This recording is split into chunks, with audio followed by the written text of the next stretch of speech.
Super stoked about this one. It is PFT Commenter, the co-host of the number one sports podcast in America, Pardon My Take. He joins the show to talk Michigan State basketball, their game against James Madison, Michigan State football. It's a hoot and a half. Let's go. You are Locked On Spartans, your daily podcast on the Michigan State Spartans, part of the Locked On Podcast Network, your team every day.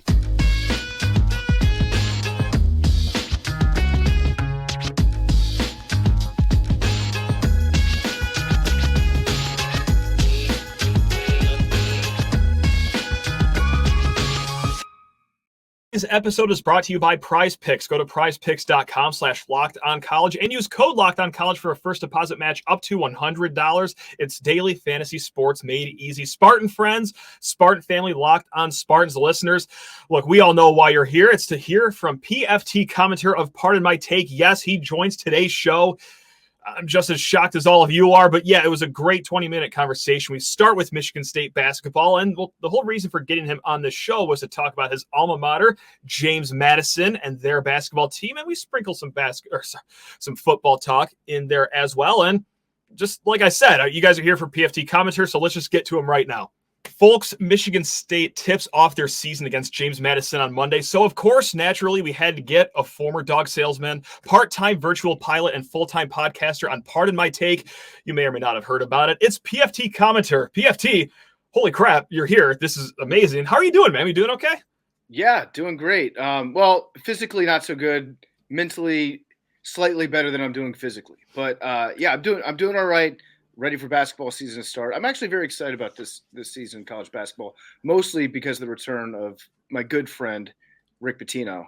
He's going to elevate the entire sport, so I'm very excited about that.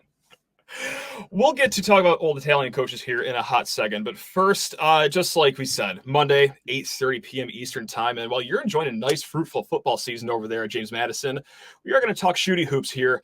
What better expert than to ask but a alum of James Madison? What do you know about this basketball team here, PFT? Okay, so I am an expert on all things James Madison University college basketball. And by expert, I mean I asked our good friend Ebo, who also went to JMU, what he thinks about this upcoming season. Okay. I attended upwards of 5 games when I was in college at JMU. Now, to be fair, we were a very, very bad team for most of my adult life. I think we made the tournament in 1994. When Lefty Drizel was our head coach. I think he was there at the time. And then we made the tournament, I think, in like 2015, and we got smoked by like 50 points by Indiana. So now that's all in the past. That's all in the past because we actually have, I think, an up-and-coming program right now. We're in the Sun Belt. I think we're still ineligible for postseason play, not only in football, but also in basketball. But it's about building the program up right now. And we have Terrence Edwards, who I think many people are saying is the best two-way player in the Sun Belt Conference. So I'm excited about this game. I'm a little disappointed that it seems disrespectful to James Madison University that you didn't schedule us on an aircraft carrier. I thought maybe that would be the carrier game. You maybe float one out there on Lake Michigan. I don't know why we'd need an aircraft carrier on Lake Michigan, but just to play sports on, really, they should put one out there. Why not?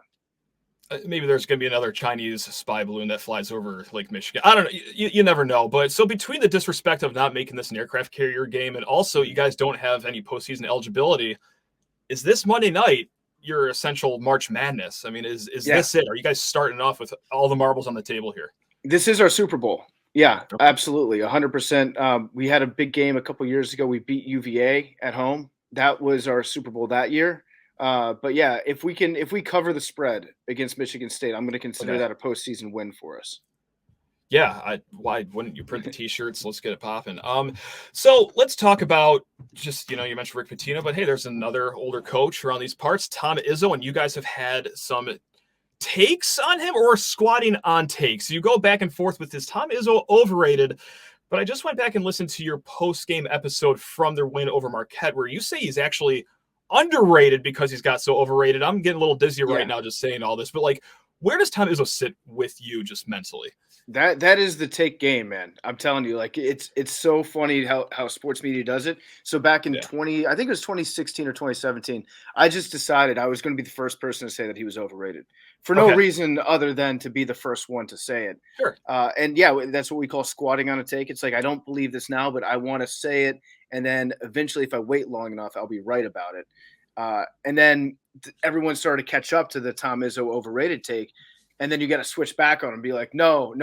He's actually underrated right now because of how overrated he got. And now it's like he's flying under the radar a little bit. I think that Tom Izzo is probably one of the top 5 basketball coaches of the last 30 years. I would definitely put him in the top 5 there. Thanks. And it's sweet. Could that be overrated if you're in the top 5 of the last 30 years? Well, yes, it could, because we put him in the top 5. So then when he doesn't live up to his standard, therefore he's overrated now. So it's a fun game that we play where in sports media, you make yourself the story and like your brain becomes the entire world. And so you get to like lash out at coaches who are very, very good that didn't live up to the expectations that you set for them in the first place. But is he still Mr. March? Like, did last March also save the Mr. March moniker? Like, or is he starting to lose grip on that? No, he's Mr. March for sure. He's not Mr. April. Ideally, you'd want a guy who's Mr. April, but he is Mr. March. What is it? It's John Ross, and he says like January, February, Izzo, right? Oh my God! Oh, we all say it around here. It's the best motto of all time. Yeah, it should be January, February, March, Izzo. Ideally, that's what you'd like. You want a guy that only wins in April. But yeah, I'd say that he's still Mr. March for sure. He'll win. Tom Izzo will win one game in the NCAA tournament every single year for the rest of my life until the day he passes away. He could be 99 years old and he's still going to win his first round game.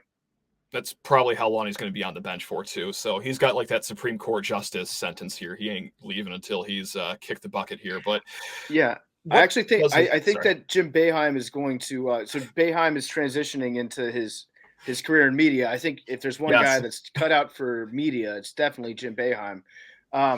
But he's one of those guys that has like 3 friends, and they're all basketball coaches, and they all hate each other, but they're friends. So it's like him, Coach K, Izzo. I feel like there's mutual respect there. And they're not what you and I would think of as being friends, but they're as close to friends as you can get if you're a complete and total psycho who only cares about coaching basketball. So I think that Jim Boeheim being in the media will be good for Izzo because he's going to be gassing him up. Izzo is, you know what? Izzo is about to become overrated again this year because Boeheim's going to be gassing him up so hard.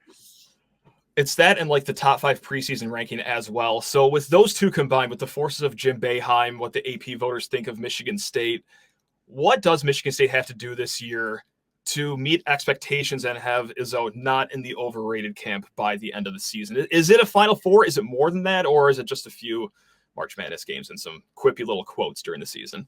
Right. Some quippy quotes would be good. I'd like it if you pulled a chair out from underneath one of his players who was trying to sit down on the bench and made him fall on his tailbone. That would be cool. And then yelled at him. And then after the game, the player addressed the media and said, you know what, I'm glad that Coach Izzo did that. It's a good lesson that he taught me. And then Draymond Green's like, yeah, Coach Izzo used to do this to me all the time. He's a great coach if you can handle playing for him. I want to see some of those stories come back up. It is funny when people like wring their hands about a coach coaching his players hard. It's like, well, that's the nature of the beast. If you don't like it, then you probably don't like sports if you don't like a guy like that gets intense during games, right?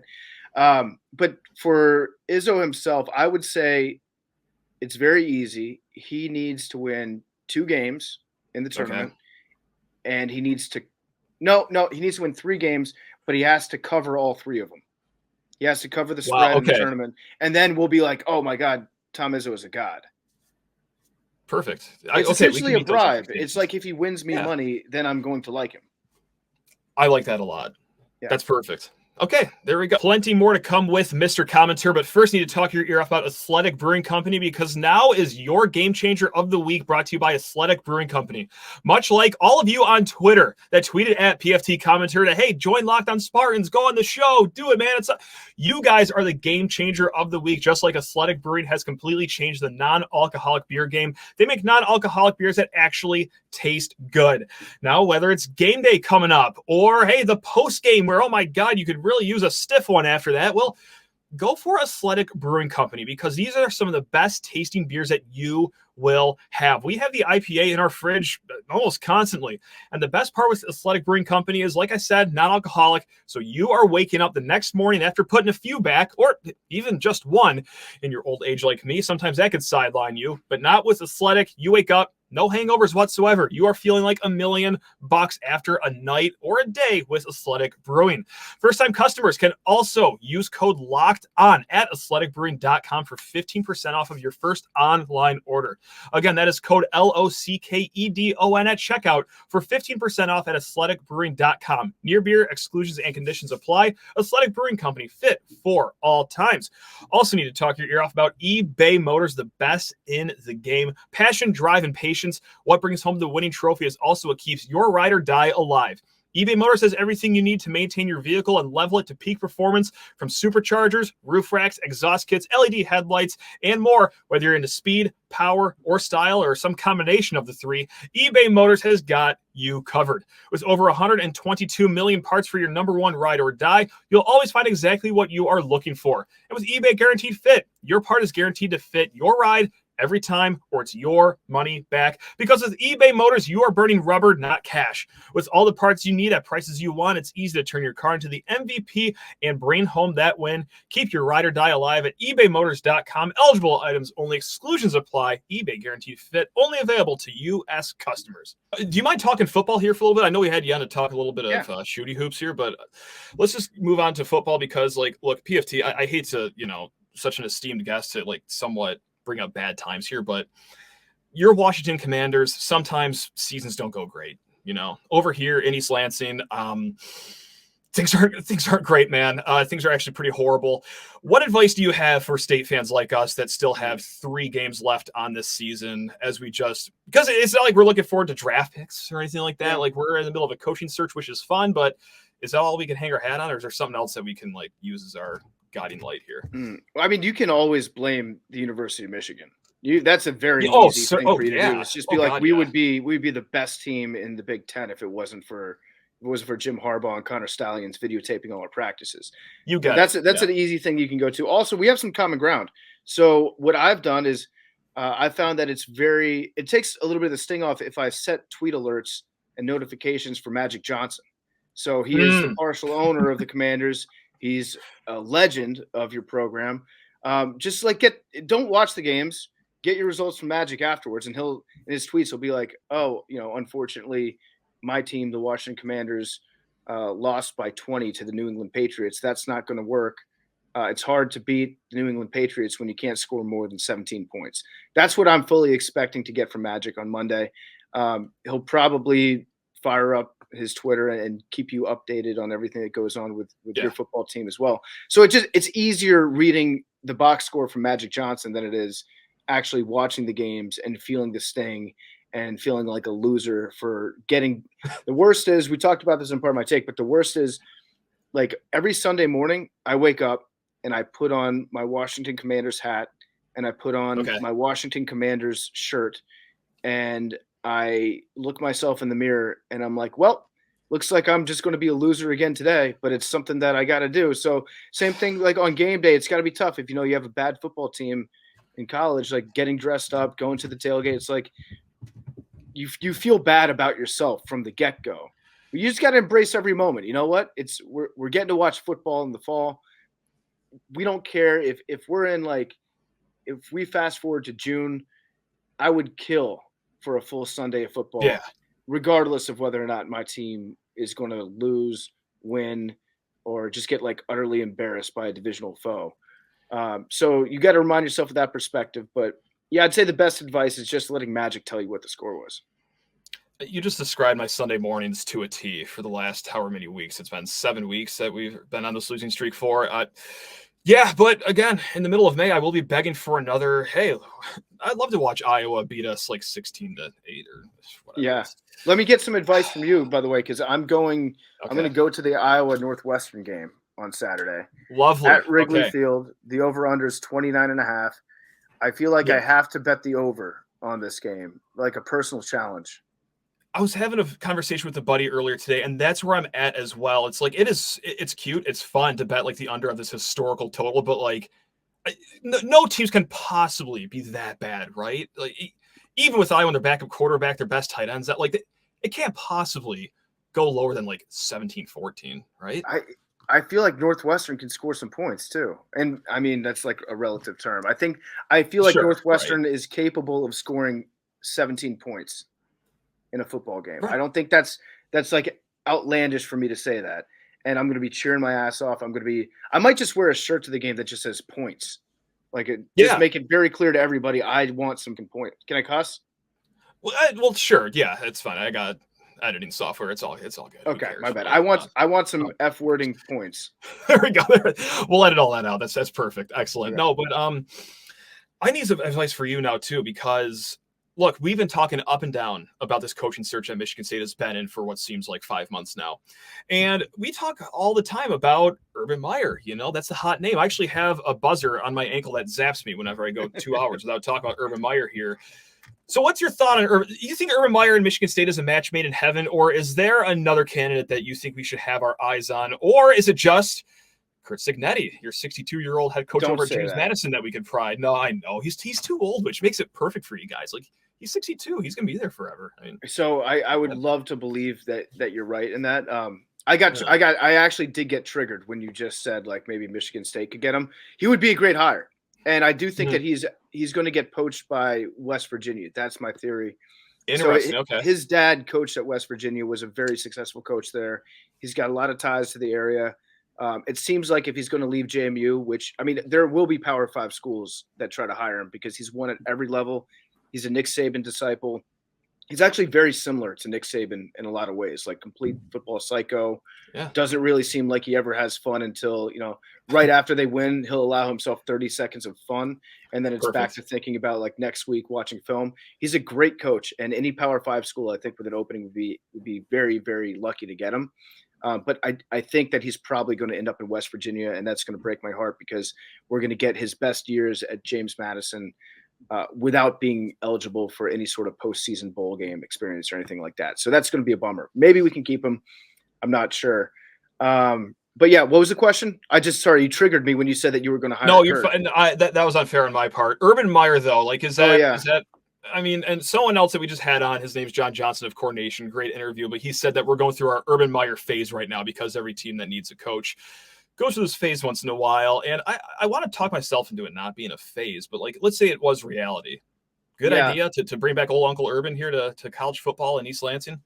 I think if you're trying to move on past a sexual harassment scandal, I think Urban Meyer is a perfect fit for that. I think he can turn things around.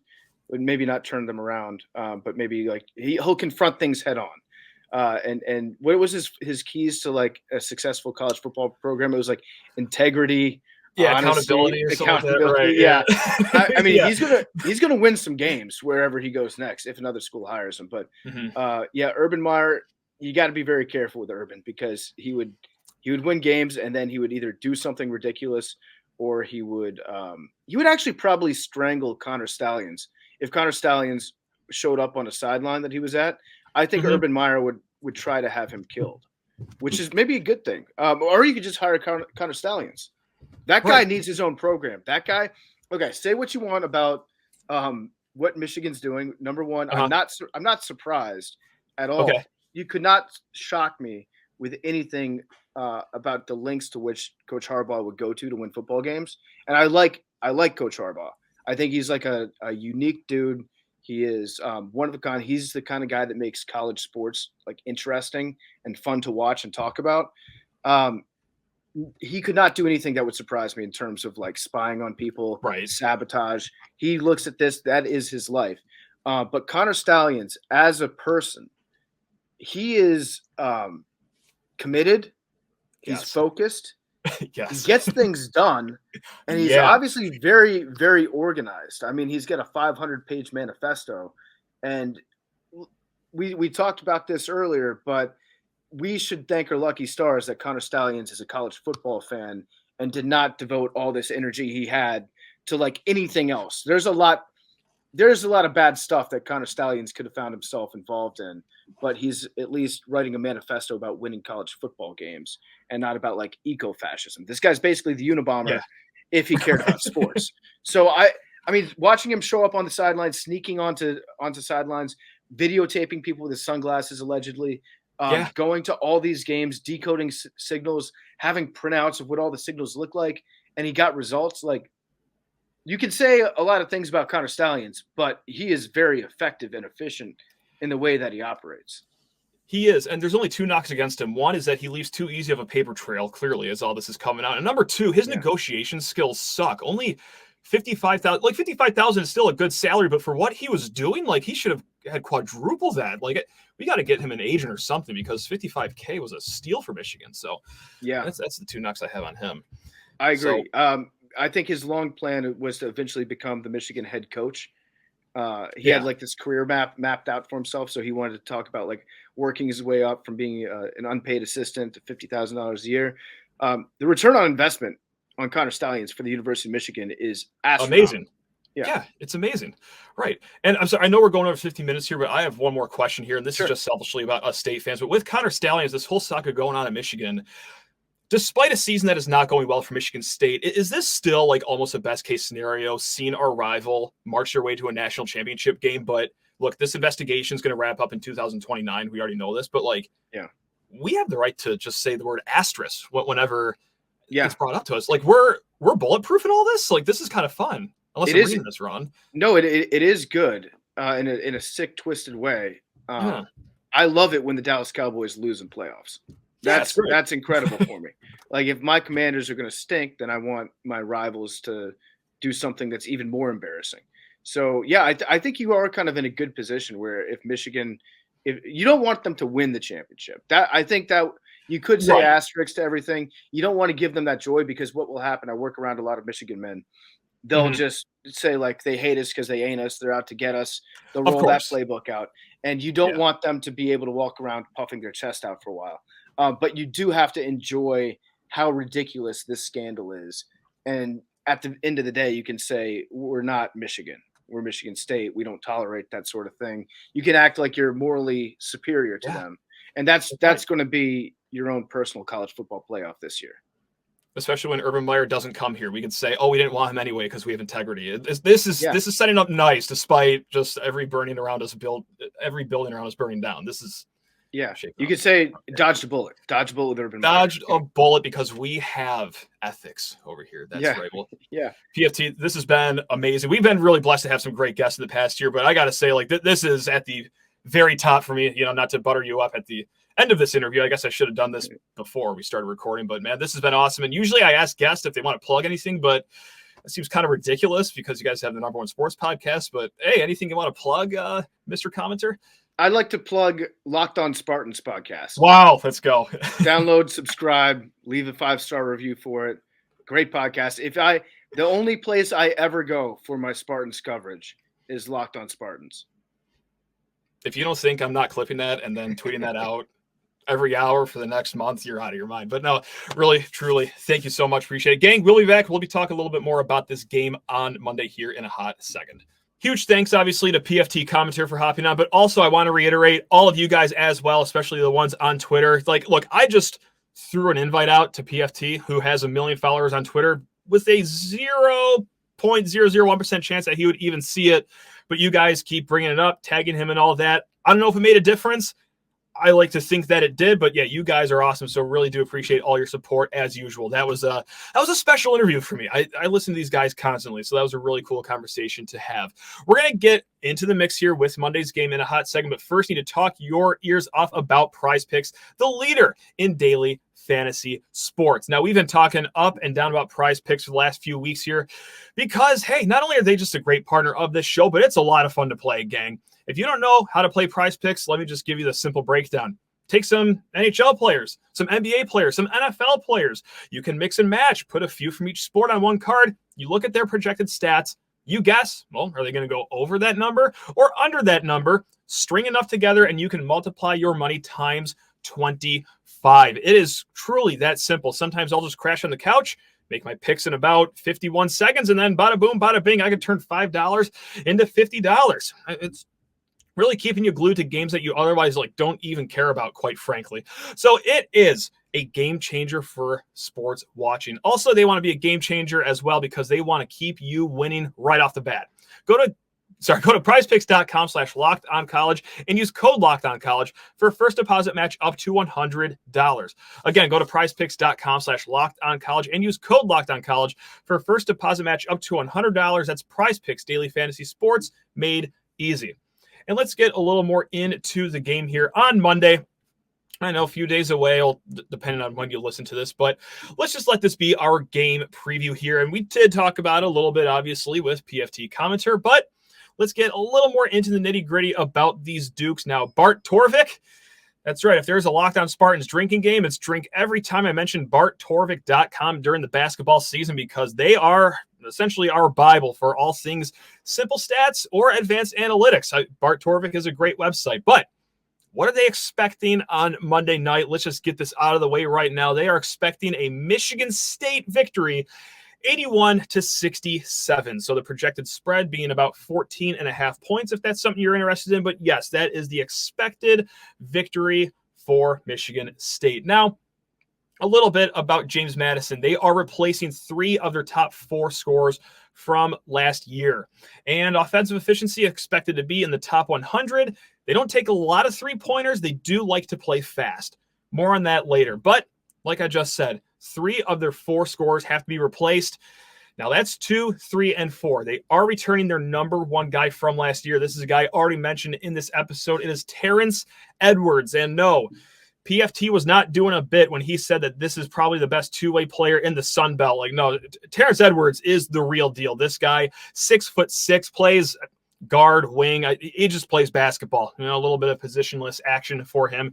45% shooter from 3, but like we said, James Madison as a whole doesn't take a lot of threes. He's the best on their team, and he can get a lot done defensively and offensively all over the court as well. Again, 6'6", Terrence Edwards. So you expect maybe a cocktail of Jaden Akins to be thrown on him, maybe AJ Hoggard for a little bit. We'll see what Cohen Carr can do holding up against him, but kind of like what Michigan State did against, decently sized wings last year, they're going to get the full menu, maybe even some Tyson Walker in the mix as well. I mean, that's something that we were not strangers to at all last year. Other key players to watch out for on the Dukes, Julian Wooden, 6'8" wing. He shoots 38% from 3. He's their only other somewhat three-point threat. And now that I've just said that out loud, James Madison is going to shoot 15 of 20 from three-point land, but I digress. But yes, 6'8" wing. He's the other offensive threat that you have to watch out for. And maybe you see Malik Hall or again Malik Carr. Malik Carr on him. Oh, sorry, Malik Carr. Cohen Carr on him. Oh, that's going to be a fun one to deal with this basketball season. Hopefully I can stay sharp. But yes, Cohen Carr on the 6'8" wing, or maybe even you just see what Xavier Booker has to give you, because a lot of these lineups that James Madison will throw out there are these small ball lineups. So maybe this is something that Michigan State counters with. James Madison small ball to Michigan State small ball. But if they're not playing small, they have big man TJ Bickerstaff out there, 6'9", transfer center is what we'll call him. Maybe a power forward, but the biggest guy they have on their team that will be playing a good chunk of minutes. TJ Bickerstaff, transfer from Boston College, averaged like 5 points there last year, 18 minutes a game. So this isn't like a Cliff Amarui that we're playing against, but it is, size-wise a formidable big man, especially with Michigan State, who's only down to 2 centers with Mady Sissoko and Carson Cooper. Now, what can we learn early on in a game like this against James Madison, against a team Michigan State expects to beat? I mean, look, this isn't a Hillsdale where they're expected to beat by 50 points, but look, you still can learn a lot from this team. Like we talked about, what does James Madison like to do? Well, last year, they were 35th in the nation in tempo. They do like to play fast, and this is something that Michigan State wants to do.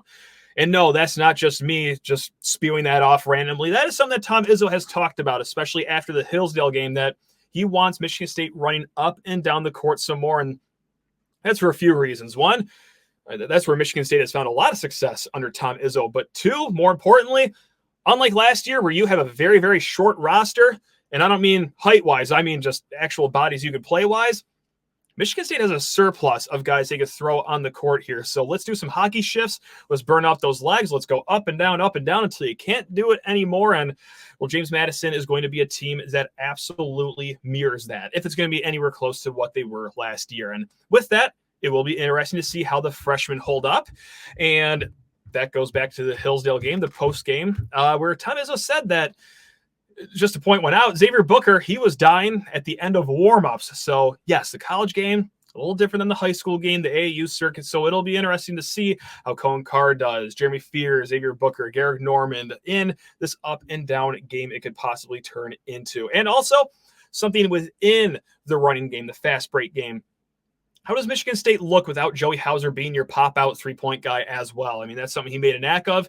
All right, the boys are storming down the court. Hi, my name is Joey Hauser. I'm going to just trickle on over here to this baseline, and I'm just going to shoot a smooth, 43% from three, or maybe it was even higher last year, but that's gone. Who's going to be that guy? Is there going to be a clean-cut replacement of who's going to be that pop-out three-point guy, or will it be a different attack on the fast break? Now, of course, we got to see what Michigan State looks like in the small ball, and that is by way of there only being two centers, just Carson Cooper, Madi Sissoko. Or also, like we talked about, James Madison also does fancy themselves some small ball action as well. Gang, of course, there is a game that we might be more interested in between now and Monday. It is the football game on Saturday. If you want any previews, yesterday, talked with Chase Glasser of Spartans Illustrated. The day before that, John Johnson of Core Nation, a great Nebraska content creation machine over there. So go feast your eyes and ears on that if you're interested in the football game as well. But hey, until then, we'll do a little short breakdown after the football game tomorrow on Saturday, and then this will be right here what you're listening to or just listened to, your basketball preview episode. And then we'll hit it all again next week because we do this 5 days a week here on Locked on Spartans. Gang, enjoy your weekend. You guys are truly the best. Love you all. Go Green.